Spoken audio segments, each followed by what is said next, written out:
alunos, bom dia aos professores, aos pais. Tá? Então, nós vamos dar início a mais um TCC do quarto ano. Esse TCC sobre minha orientação tem como banca a professora Sosângela, coordenadora do curso, professora Gilson, professora da Perguntia, e nós vamos assistir ao TCC da Eliana, da Marcela, da Núbia e do Breno, tá? Que eles vão falar isso para vocês agora.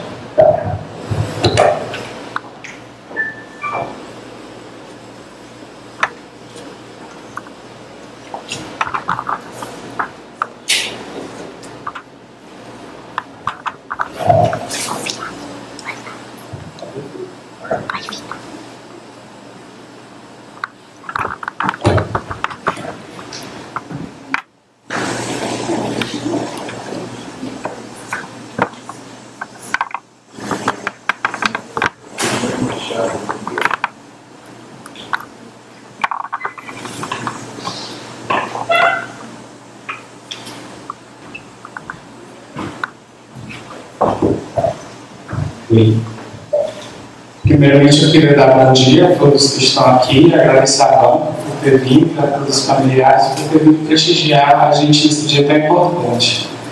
Esse trabalho foi realizado por um grupo, no qual os componentes sou eu, o Breno, a Núbia, a Marcela e a Eliana, que através de uma conversa com a professora Monique, buscando encontrar algo que fosse diferente da nossa graduação, que fosse complementar o nosso currículo, a gente chegou nesse tema, que é o papel dos sinais e sintomas clínicos na caracterização do deslocamento de disco com redução na articulação temporomandibular.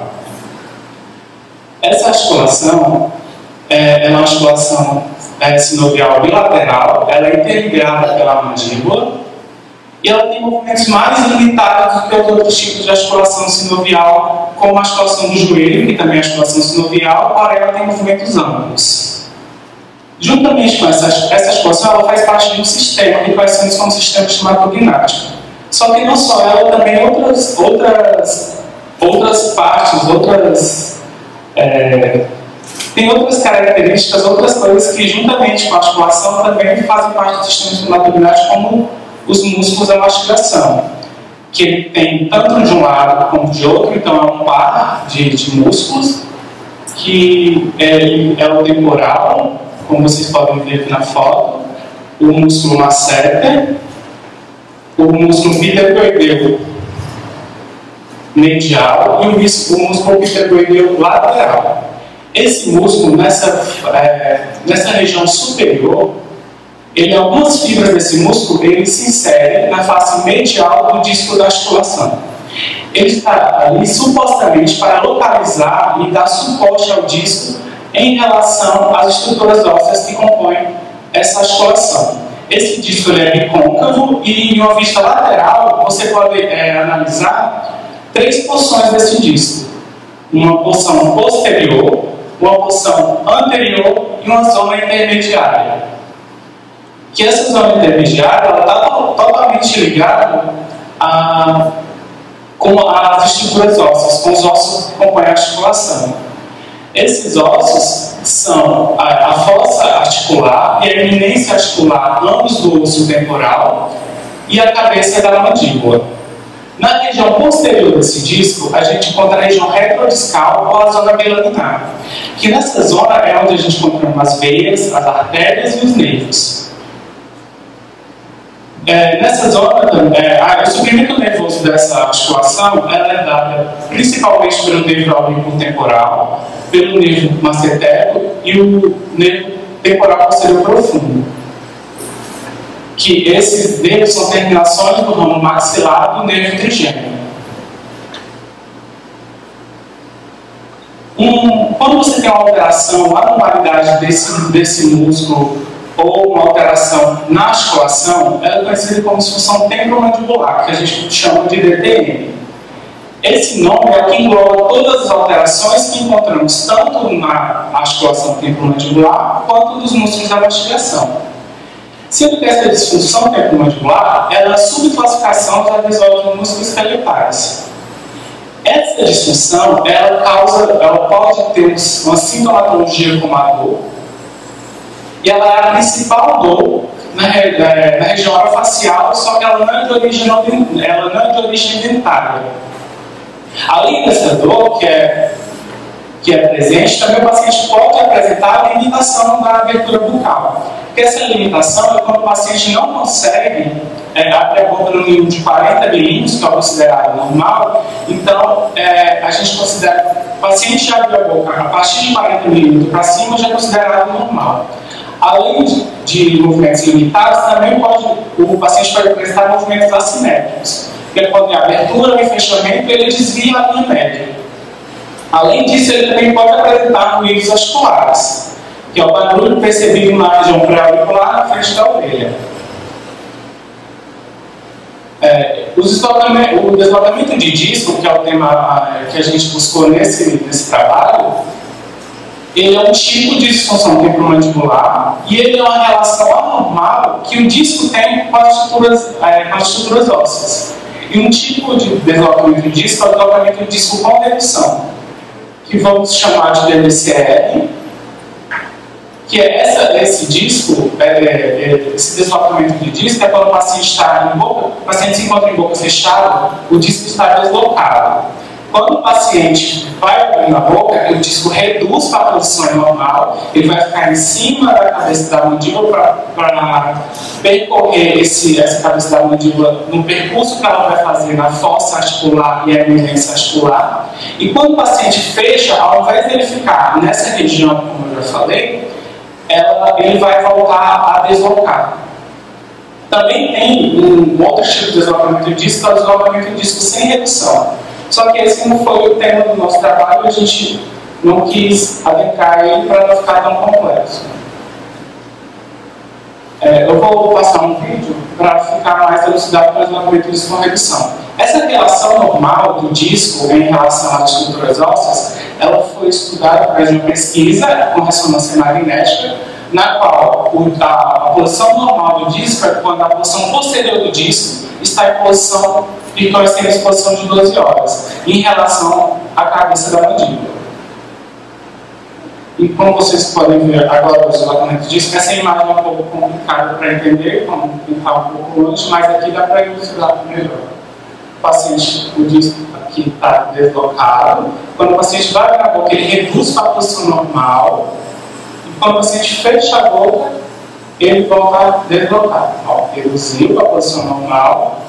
Quando ele fecha a boca, ele volta a deslocar. Isso é um deslocamento de disco com redução. A redução é ele voltar para a posição normal para auxiliar para diminuir o atrito de osso com osso, então, mas ele volta a reduzir.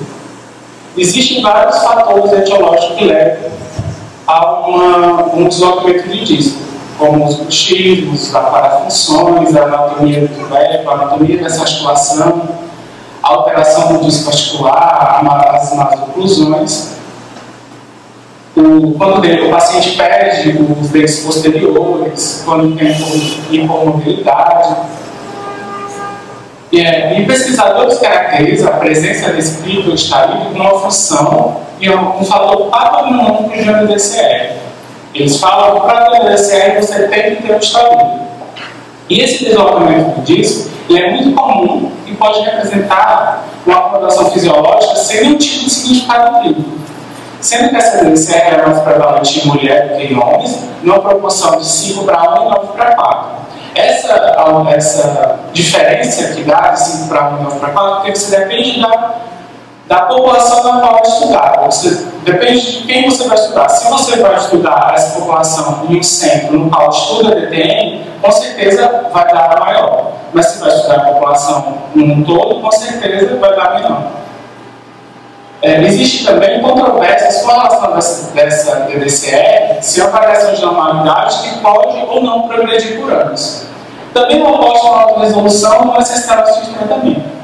Também, quando ela gerar uma dor, pode ser considerada uma patologia, ou também pode ser uma patologia quando houver estreamento dos ligamentos, ou ela comprimir a zona biliovinar pela cabeça da mandíbula, que quando comprime vai gerar dor, porque vai comprimir as terminações nervosas, ou também ser uma patologia quando causar limitação de abertura.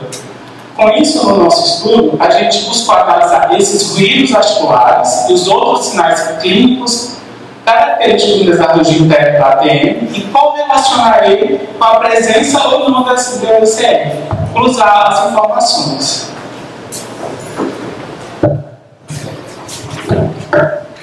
Vou explicar um pouco. Este é um estudo observacional do tipo corte transversal, onde foram avaliados 204 participantes, sendo 140 mulheres e 64 homens, com idade média de 44 anos.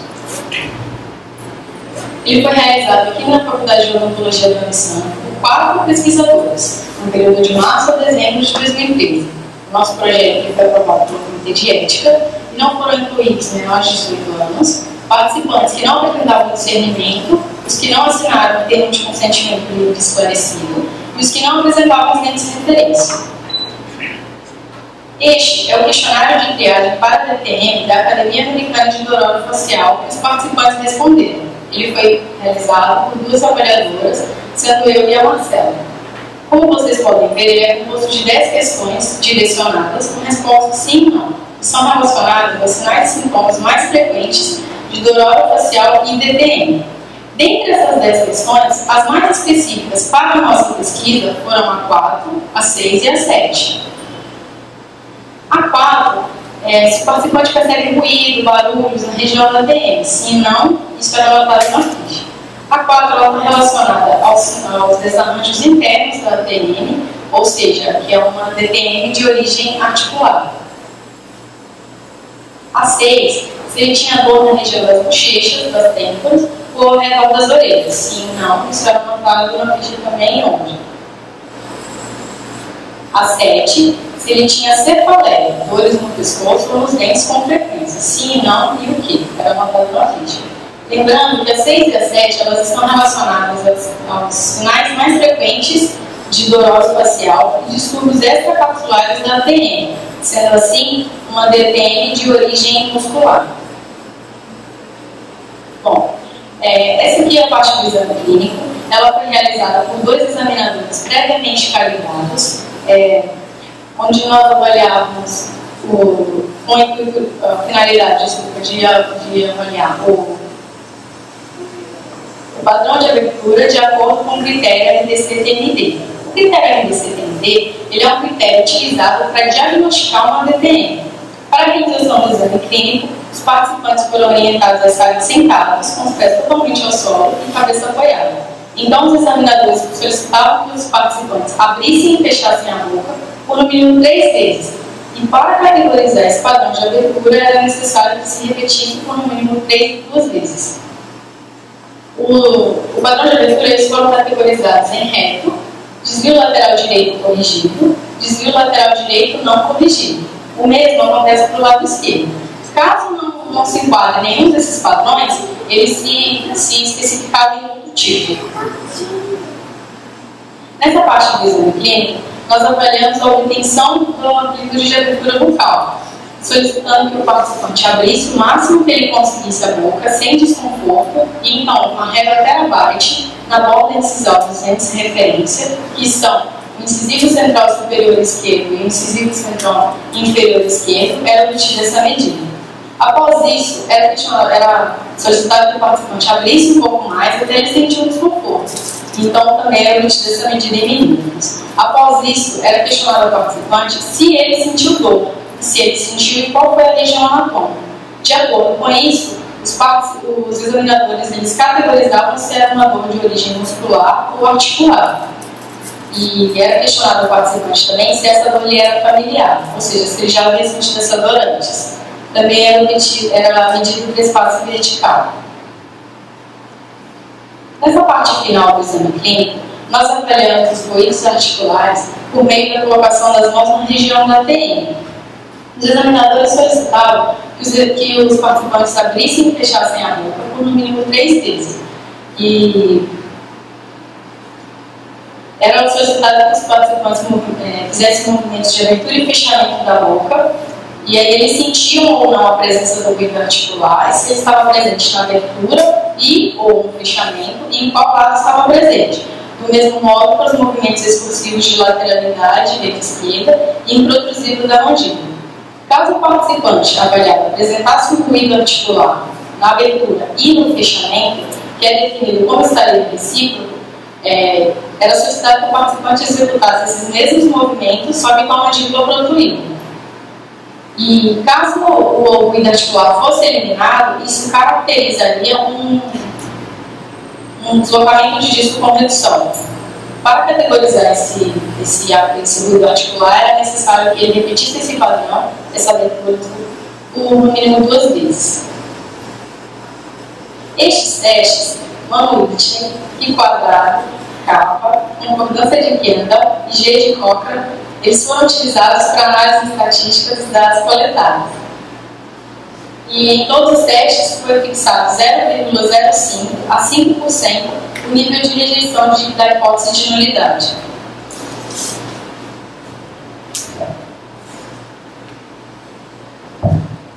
Vou falar para vocês agora os resultados encontrados pela nossa pesquisa. Em nossa amostra, a proporção entre mulheres e homens foi de 2:1.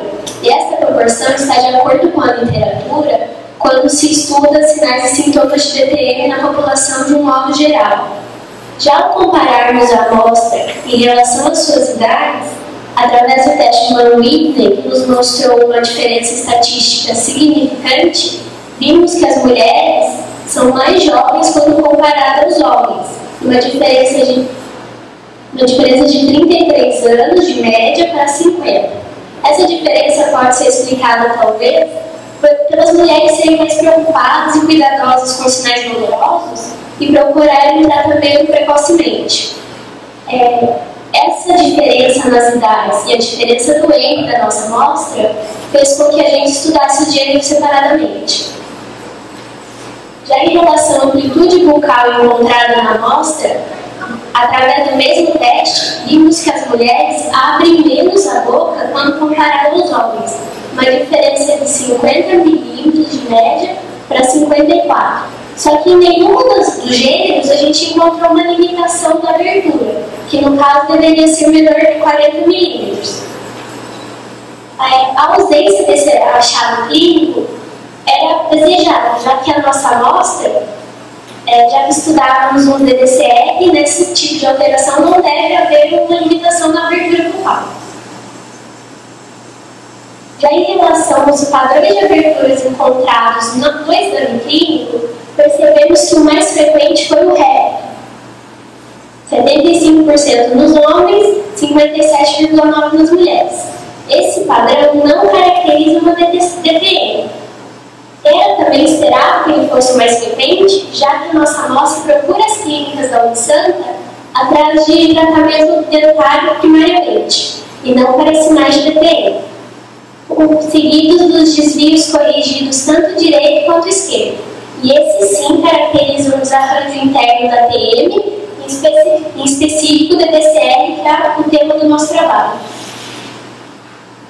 Sobre as questões do questionário de triagem da DTM que nós aplicamos na nossa amostra, avaliamos a concordância das respostas, da frequência das respostas afirmativas nos gêneros, através do teste de concordância de Kendall, que nos mostrou uma forte concordância, quase 92%. Já em relação à concomitância que essas respostas se apresentavam, o teste G de Cochrane nos mostrou uma diferença estatística significante, tanto para o gênero feminino quanto masculino. Vimos que as respostas mais frequentes eram para as questões 7, 6 e 4. Para melhor visualização que eu acabei de falar, aqui está a tabela com as questões e as frequências de resposta, onde a gente pode observar a 4, a 6 e a 7. Nos homens, onde a 4 ficou em primeira posição, como a mais respondida positivamente, seguida da 7 e da 6. Nas mulheres, isso ocorre de uma forma inversa, onde a 7 foi a mais respondida, seguido da 4 e mantendo a posição da 6. As questões de número 6 e 7 são relacionadas à dor orofacial e dores de cabeça, que é uma aflição bastante comum na população, sendo a sua forma mais frequente a hipertensão muscular. Interessantemente, pacientes que têm o DTM, eles relatam, e esse é um dos 3 sintomas mais relatados por quem tem DTM. A cefaleia, não se sabe ainda ao certo qual o papel da DTM em relação à cefaleia. Sabe que há uma sobreposição de sinais e sintomas, mas não se sabe qual é o real papel. Em pacientes predispostos biologicamente, tem-se estudado na literatura que a DTM pode funcionar como um gatilho intensificador da dor, e que em tratamentos sintomáticos para a DTM resultou numa melhora significante dos sintomas da dor de cabeça. Mas é necessário estudos com amostras maiores para definir e esclarecer qual é o papel da DTM. Bom, para dar continuidade aos resultados do nosso trabalho, gostaria de deixar bem claro que agora nós vamos analisar os resultados das respostas dos pacientes feitas nesse questionário, principalmente com enfoque na questão 4, que é a questão relacionada ao paciente relatar a presença de ruído articular. Nesse primeiro teste, nós fizemos a análise do teste Q quadrado para comparar as respostas. E nós comparamos a análise dos resultados com a presença clínica do ruído articular, que poderia caracterizar o deslocamento de disco com redução, e a presença clínica de ruído articular, que não caracterizava o deslocamento de disco com redução. E também os pacientes que tinham ausência de ruído articular. Nessa tabela, nós fizemos a comparação primeiro dos pacientes do gênero feminino. E nós podemos ver aqui que, ao compararmos a presença de ruído articular com a ausência da caracterização do deslocamento de disco com redução e a presença de ruído articular com a caracterização do deslocamento de disco com redução, não houve uma diferença significante entre esses dois dados. Já comparando os dois com os pacientes que tinham ausência do ruído articular, eles tiveram uma diferença significante entre si. Então, isso nos mostrou, através dessa tabela, que os pacientes que realmente apresentavam a ausência do ruído articular ao exame clínico, eles também relataram eles também relataram que não, relataram um maior número, que não tinham a presença do ruído articular. E com isso, os pacientes que realmente tinham a presença, eles relatavam que realmente tinham a presença do ruído articular.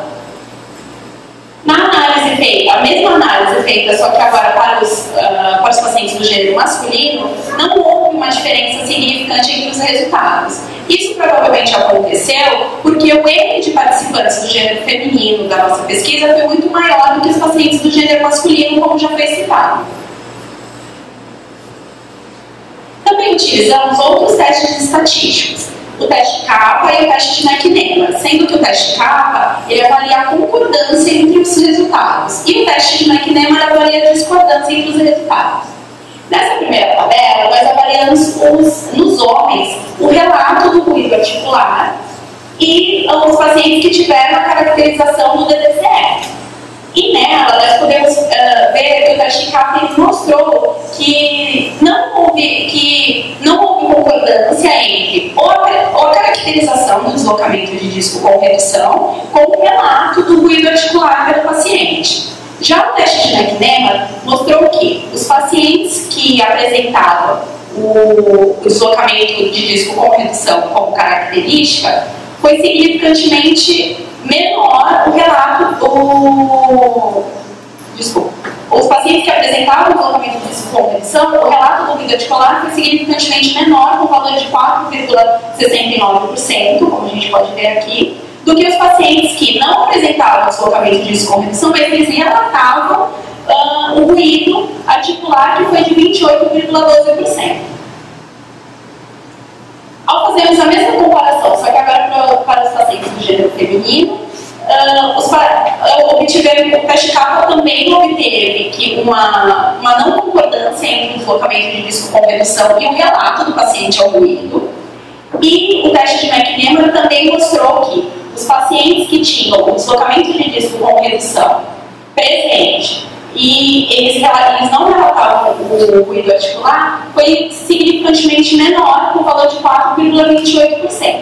Já os pacientes que não foram caracterizados com deslocamento de disco com redução, mas que ao relato do questionário relataram ter ruído, eles tiveram uma porcentagem de 44,29%.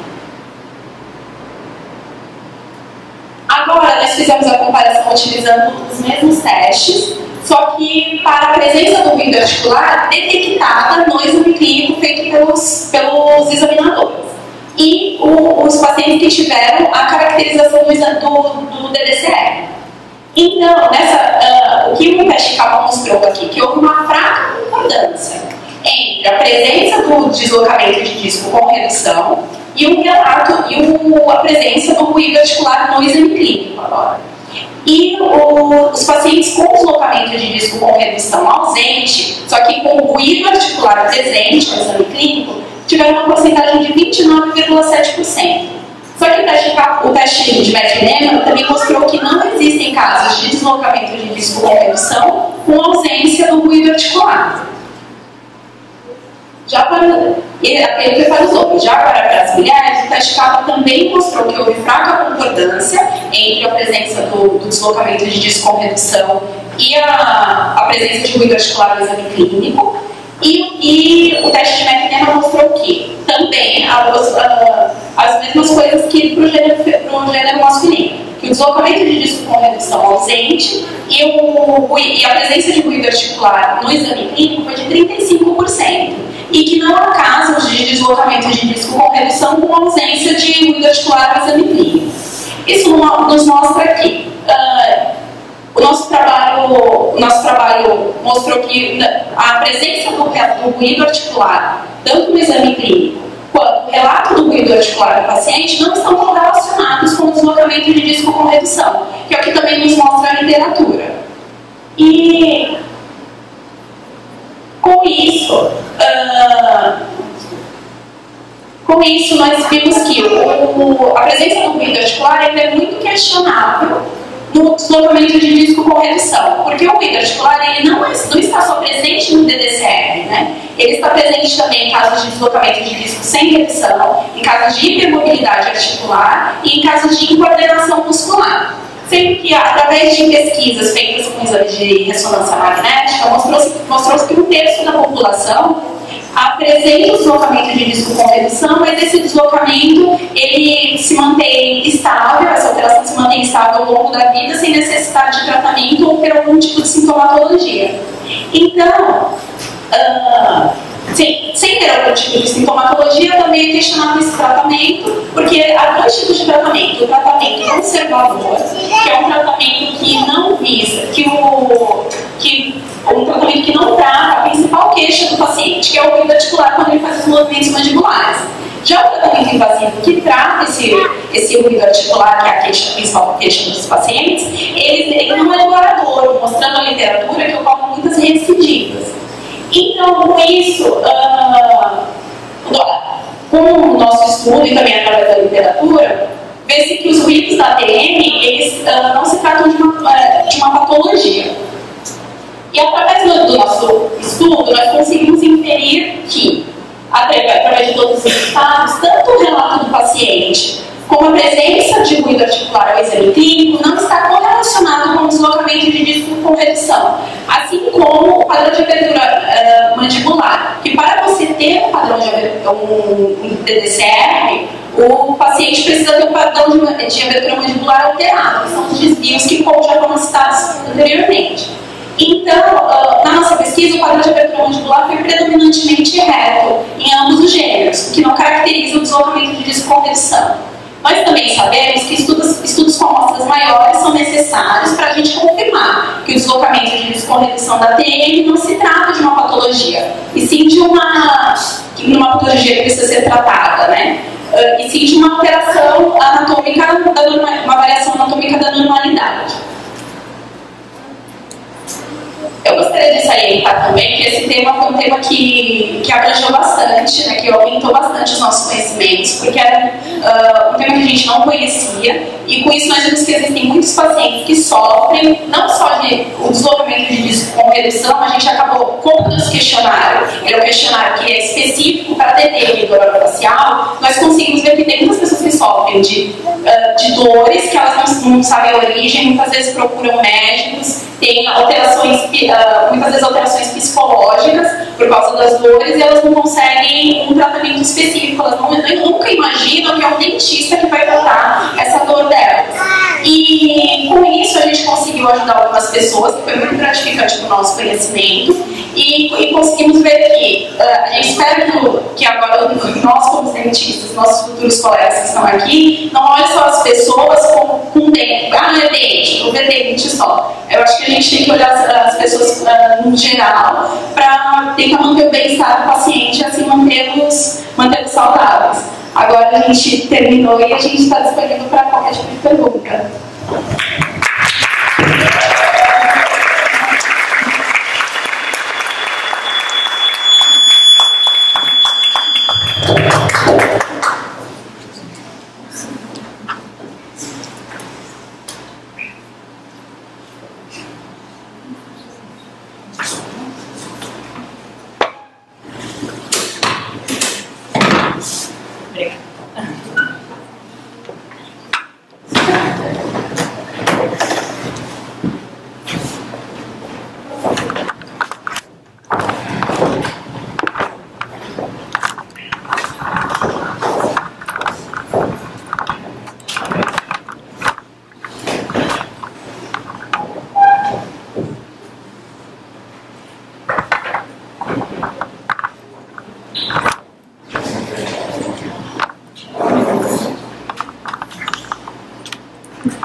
Fizeram um trabalho decupando sobre a sua elaboração e tudo, porque é apaixonado e realmente está presente aqui, estou tendo esse privilégio de fazer parte da vida.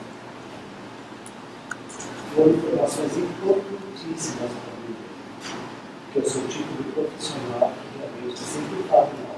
Eu não vejo o paciente como diferente, eu vejo o paciente como uma estrutura. E a sua qualidade, eu acho que a odontologia tem que fazer isso, né? Tem que participar desse momento, dessa qualidade.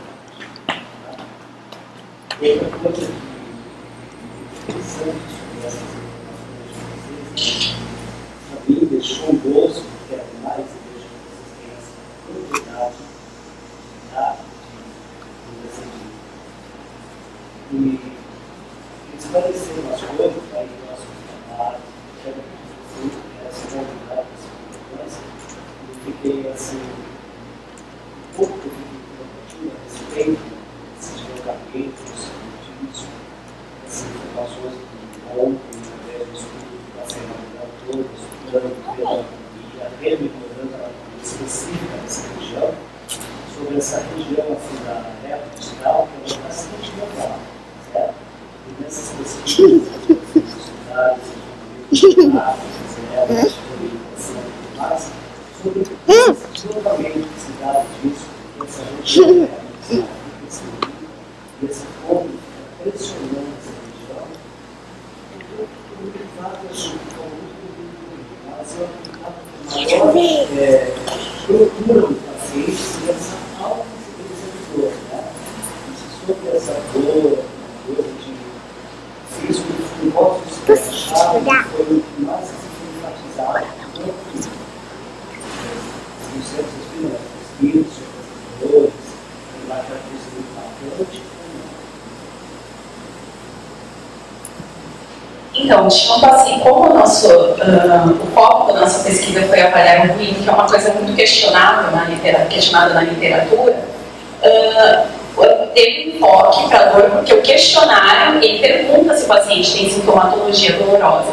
E com certeza, se acontece uma compressão da zona bilaminar, é onde o paciente sente dor. Mas esse acabou não sendo o enfoque da pesquisa mesmo. Não só essa, como eu já havia falado, essa alteração do deslocamento do disco, ele pode ser fisiologicamente. Isso não vai caracterizar que quando o disco está deslocado, ele vai ter que comprimir essa região. Ele pode ter alteração fisiológica, não gerando dor, porque se tiver uma compressão ali vai gerar dor, a gente sabe disso, mas ele pode se acomodar fisiologicamente.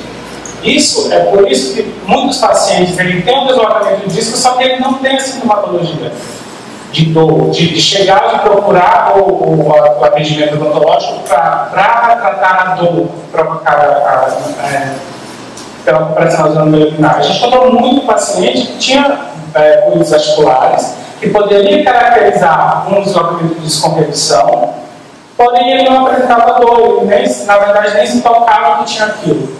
Porém, a gente encontrou também pacientes no qual chegavam e diziam: eu tenho problema de ATM, já procurei neuro, já procurei com outras pessoas, não sei o quê, vou fazer esse paciente que já tinha marcado para cirurgias. Então, a gente vê esse disco ele pode se acomodar fisiologicamente. Não existe um estudo que vai dizer que esse disco essa região vai ser comprimida quando o disco está deslocado. Deu para entender mais ou menos? Na minha altamente regulada, que os calores seriam uma coisa de aproveitar.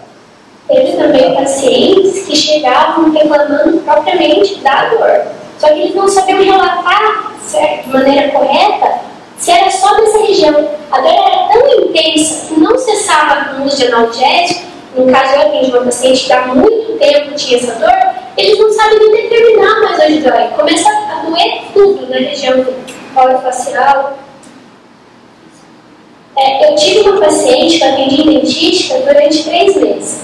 E essa paciente, todas as vezes que ela sentava na minha cadeira, eu saía da clínica muito frustrada, porque ela sentava para chorar. Eu não conseguia fazer atendimento. Ela me relatava que ela tentou suicídio, porque há quase 8 anos ela passava dor por causa dessa disfunção de ATM dela. E ela estava sofrendo mais porque ela via o filho apresentar praticamente os mesmos sintomas e ninguém poder fazer nada por ela. Ela falava assim, foi uma paciente que a gente caminhou para tratamento junto com a professora Monique, que ela realiza o trabalho dela, e que agora, assim, outros pacientes também que o Breno não me atenderam, que já, você olha, a melhora visual, a pessoa consegue dormir, a aparência, a falta das olheiras, e o bem-estar psicológico que a pessoa apresenta quando retorna ao tratamento. Foi até interessante nessa paciente que a gente encaminhou lá, que na primeira vez que a gente viu ela estava toda de tênis, toda de calça jeans, tipo, toda arrumada, eu vinha reclamando disso. Já tinha feito, passado com vários dentistas e nada, e a gente caminhou com a professora Monique lá na festa. E aí depois ela voltou com o cabelo louro, toda de salto alto, eu tô bem, não sei o que, não sei o que, chegou a comentar isso, então ela voltou toda a realidade. Bom, em relação a essa, isso daí que não tem bem diferente no exercício do nosso palestra, no curso já de pesquisa, eu vi o estado bastante seguro. Eu acho que é isso. Segurança realmente. Colocar o nosso barco parabéns. Agora eu passo a palavra. Em primeiro lugar, quero agradecer também o convite. É uma honra estar aqui falando com vocês. Muito feliz. Tive a oportunidade de receber o TCC bastante antecedência, né? Não facilitou ler, mas ler e ler pelo fato do quanto o assunto me deixou interessada. Não ver e ler com correção, que eu acabei de dizer lá fora, no cafezinho do nosso lugar, que o TCC de professora Monique dispensa a correção. Eu acho que ela corrige e até as vírgulas. Então vocês são bem testemunhas do que eu estou falando, né? Tive a oportunidade já de participar de outras bancas da professora Monique, e o TCC estava tão impecável quanto esse que eu recebi em mãos, né? Parabenizar a família, né? E essa não se torna fácil, né? Difícil, né? Tudo é muito, né, delicado conversar, porque os nervos estão à flor da pele, né? Parabenizar a família, agradecer pela confiança e Deus aqui. Vamos de microfone. Então, agradecer a família, agradecer a confiança de entregar os filhos de vocês aqui na Unisanta para que nós trilhássemos um caminho para eles, juntamente aqui com o Dr. Denari, nosso queridinho diretor que está lá atrás quietinho, né? Nós chamamos ele para dentro aqui, mas ele não quis, né? É uma raridade, o Dr. Denari não tem tempo de estar em todos os TCCs, até gostaria, mas eu passei o convite, ele aceitou. Obrigada, Denari, por estar aqui conosco. E parabenizar aos pais. Tenho certeza que aqui nós temos à nossa frente profissionais, colegas, né, que nós vamos ter muito orgulho de falar, formaram-se na Unisanta. Né? Eu sei que eu, em breve, período muito curto, vou ver vocês falando bem alto, tá? Com certeza. Nossos alunos estão aqui, alunos até do terceiro ano, né, já para poder, deixa eu ver o que eu vou encontrar pela frente, né? Nossa querida Regiane, minha ex-aluna, minha colega, muito obrigada pela presença, os colegas todos. E agora vamos aqui, deixa eu aprender um pouquinho mais com vocês. Então, vocês chegaram, vocês sabem dessa abertura de 40 milímetros, que é o normal. O paciente, assim, com 35 para 36, vocês descobriram através da literatura, através do trabalho, alguma outra postura, ou só vamos acompanhar, vamos aguardar, se ele não tem dor, vamos deixar do jeito que está, ou que isso, com o passar do tempo, pode levar a um caso mais crítico? Vocês descobriram alguma coisa no passado? Em relação a essa amplitude de abertura bucal, o que a gente encontra aqui no mínimo 40 milímetros, que é acima de 40 milímetros ou 40 milímetros, que seria o normal. Porém, a gente também encontrou uma paciente que tinha amplitude menor que 40 milímetros. Porém, quando analisarmos o nosso questionário de triagem da Academia Americana de Dor Facial, ela também relata que sofreu um acidente ou um trauma dessa região. No qual a gente também lembra que era paciente das meninas. Então, ela era de cadeira de roda, tinha sofrido um acidente automobilístico, então ela apresentava essa diminuição da amplitude bucal. Porque ela tinha tido uma alteração anatômica na região devido à fratura do côndilo, que foi o que ela relatou pra gente. Existem casos que a pessoa tem uma alteração da anatomia, por isso que ela não consegue fazer a amplitude bucal acima de 40 milímetros. Se a pessoa não tem uma sintomatologia dolorosa, isso o que a gente leu deixa do jeito que está até ver se a pessoa futuramente terá algum problema, que pode ser que a pessoa nunca tenha nenhuma sintomatologia para isso. Também a diminuição da amplitude bucal também pode caracterizar o deslocamento do disco sem redução. Porque o paciente, como ele não reduz, o paciente não consegue abrir, não consegue fazer a amplitude normal. Isso tem que fazer um estudo e ver qual é a causa daquele paciente, se ele realmente tem uma diminuição da amplitude bucal, se aquilo é uma patologia que precisa ser tratada, ou se é através de fisioterapia, porque pode ser também rigidez dos músculos da mastigação, que ele não vai conseguir fazer a abertura bucal normal. Então tem que analisar o paciente e ver qual é a causa que leva ao paciente não fazer a amplitude bucal normal de 40 milímetros. Às vezes também uma alteração na parte ligamentar também da TM acaba causando essa alimentação. Aí sim, o da paciente mesmo foi trauma, o tratamento não correto depois da cirurgia. Ela assim, depois de fazer a cirurgia, não teve acompanhamento. Então, por isso ela não fez a alimentação. E essa paciente, vocês perceberam se ela tinha perda dentária posterior? Devido ao acidente, ela ficou com perda posterior. É uma paciente de cadeira de roda, sabe? Devido a esse acidente automobilístico, ela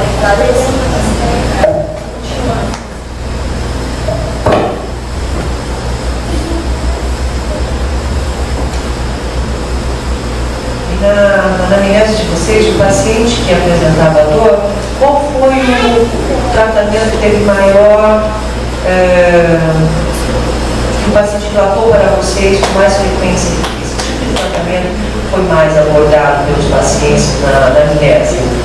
Mas que eles já vieram feito. Os que tinham feito tratamento, a maioria usava plaquinha mordida, e alguns tinham indicação já cirúrgica para esses problemas. Os que eu lembro foram isso. Ou alguns que já passaram por dentistas e a avaliação que o dentista realizou foi desgaste e ajuste oclusal.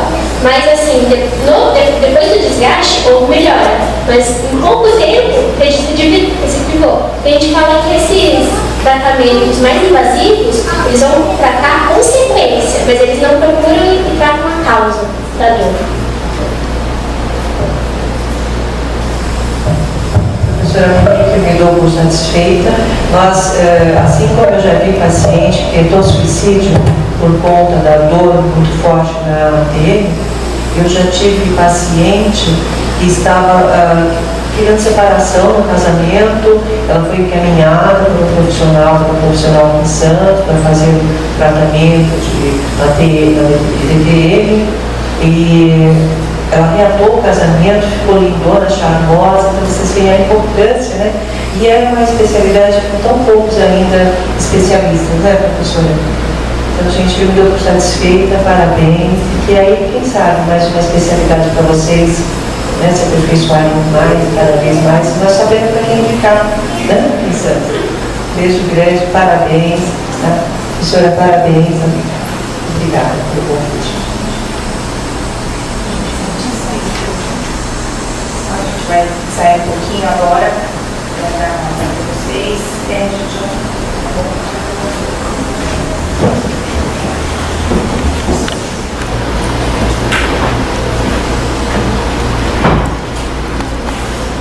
bom, antes de dar nota, eu queria falar algumas palavras, né? Eu queria primeiro agradecer vocês, e eu sou um chorão, né? Eu sou mole, tá? Sendo lindo, já estou falando, tá? E é assim, eu queria agradecer vocês, porque desde o segundo ano vocês ficaram atrás de mim, professora, né? Isso para quem não sabe, né? Eles vieram e assim, não, professora, vamos fazer, não, professora, não, porque a senhora pode, não sei o quê, e aquela insistência, aquela coisa, e eu falava, olha, eu sou chata, eu sou briguenta, né? Eu exijo, não, tudo bem. E aí fizeram a plataforma, fizeram um comitê de ética, então foram para São Paulo se calibrar para serem capazes de poder fazer essa avaliação, né? E sempre na dedicação, então, assim, nunca existindo nas broncas, nas alegrias, né? Porque eu não sou muito fácil, né? Eu exijo, e eles sempre respondendo, sempre me dando um feedback de tudo que eu pedia, tudo que eu fazia, né? Tal, e é assim, vocês não imaginam, sabe, o quão gratificante é você ter esse retorno que a gente tem, entendeu? De ter esses meninos falando coisas que a gente só aprende em pós-graduação, né? Eles falam coisas que muita gente que sai da graduação de odontologia hoje não sabe, né? E isso, para mim, é uma vitória, entendeu? Por quê? Porque são profissionais, né, que vão ser diferenciados, são pessoas diferenciadas, tá? Não que os outros não sejam, mas vocês são, assim, meus pupilos, tá? E o que vocês precisarem, podem contar comigo, né? E, assim, obrigada por vocês terem sido o que vocês foram, terem feito, sabe, dia 1º de maio, 8h30 da manhã, eles na minha casa para ver TCC. Então, assim, subia, eu moro em São Paulo, eles lá, não sei o quê, e assim, tudo que a gente pedia, eles davam um jeito de fazer, né? Então, não tenho mais do que falar, obrigada por isso, espero que isso sirva para vocês, esse aprendizado que vocês tiveram sirva para o futuro de vocês. E a gente conversou e não poderia ter uma nota menor que 10 para vocês, tá? Então vocês foram aprovados no TCC, tá? E a nota que nós demos aqui, o médico foi 10 para vocês.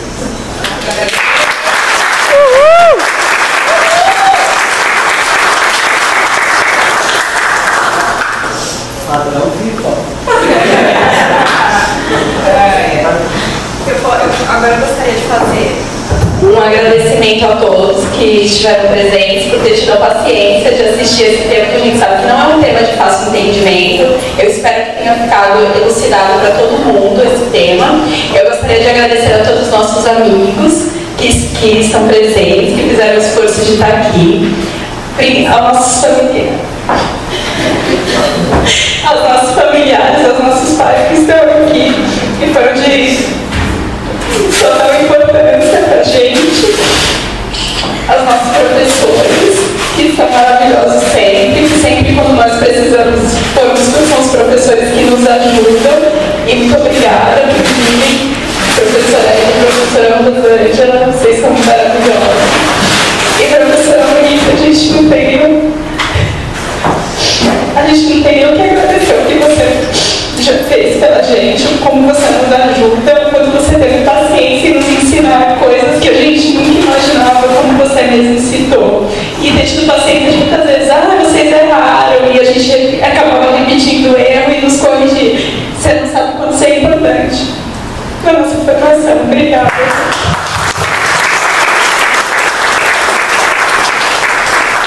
A gente queria agora dar uma lembrancinha para vocês por terem feito parte desse momento importante da nossa vida.